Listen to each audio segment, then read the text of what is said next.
Welcome back. And after former IPL Commissioner Lalit Modi refused to accept the summons again, now the city police is planning to send a special team to Mumbai to interrogate Lalit Modi and 6 others involved in funds misappropriation case. People who failed to turn up during the interrogations in Chennai will also be questioned. The Chennai City Police have confirmed that Lalit Modi is not in the country and that they have not been able to contact him. But they will be hoping to seek an arrest warrant for Lalit Modi after this interrogation of all those involved. And while the MPs from Telangana region raised slogans disrupting the proceedings of the lower house of the parliament, Lok Sabha had to be adjourned twice as MPs stormed the well of the house. Meanwhile, normal life remained disrupted in Telangana region of Andhra Pradesh today on the second day of the 48-hour bandh, demanding introduction of a bill for separate statehood during this session. क्यों ये दो साथी आज आकर के well के अंदर खड़े हैं? मैं कहना चाहती हूँ आपसे, ये इसलिए खड़े हैं क्योंकि तेलंगाना रीजन में सब कुछ ठप पड़ा है। 4 लाख एम्प्लॉइज, 4 लाख सरकारी कर्मचारी पेन डाउन स्ट्राइक में है तेलंगाना रीजन में। सारे के सारे छात्र, छात्राएं, कॉलेज, स्कूल, यूनिवर्सिटीज बंद पड़ी हैं। सारी अदालतें आज तेलंगाना में बंद पड़ी हैं क्योंकि वकील सारे हड़ताल पर हैं। And while the men acquitted in the Godhra case finally returned home after 9 long years, Tuesday's verdict in the Godhra riots case has spelled freedom for 63 people who were acquitted for lack of evidence. Late last night, 46 of them, innocent men at that, who have lost out on 9 years of life with their families and loved ones, were released from the Godhra police station. A special court in Gujarat yesterday ruled that the fire in the Sabarmati Express in 2002, which killed over 59 people, mainly car sevaks, was a conspiracy and not an accident.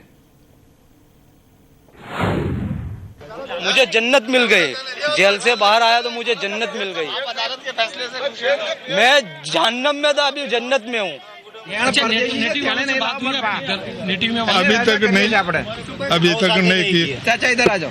एक खत भी नहीं लिखा मैं। हमने खानो खा रहे अपने। इधर आके जेल में रहता होगा तो कोई दिक्कत नहीं, वो लोग मर जाएंगे। And while in the latest coming in from the Malkangiri kidnapping case, we are getting reports that the Maoists have decided to not allow the release of collector Vinil Krishna. According to fresh reports, the Maoists have raised new demands and have postponed the time of release to 6 p.m. tomorrow. 7 days after kidnapping the collector and junior engineer Pabitra Marji, the Maoists released Marji earlier today. There were also reports circulating that even the collector might be released soon.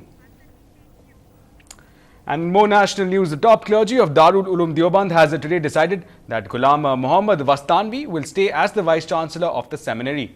Now, the Governing Council has set up a 4-member panel to probe charges against the rector. Vastanvi had stirred a controversy by praising the Gujarat Chief Minister Narendra Modi.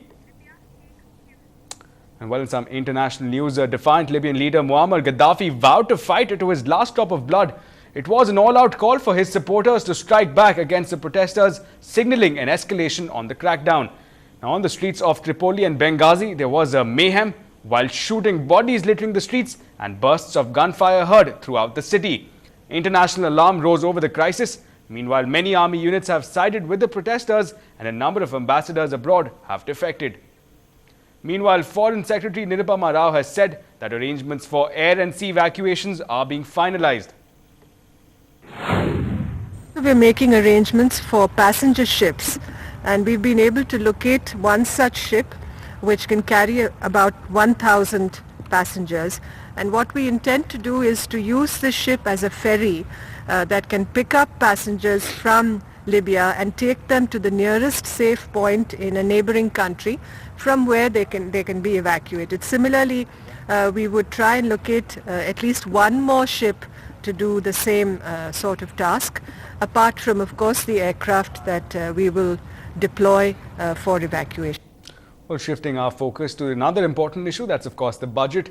In the run-up, we have been speaking to industry heads to get a sense of what they are demanding or rather expecting from the Finance Minister. I earlier caught up with the MD of Apollo Hospitals, Mrs. Preeta Reddy, to get a sense of healthcare segment's wish list heading into the budget 2011-2012. Take a look.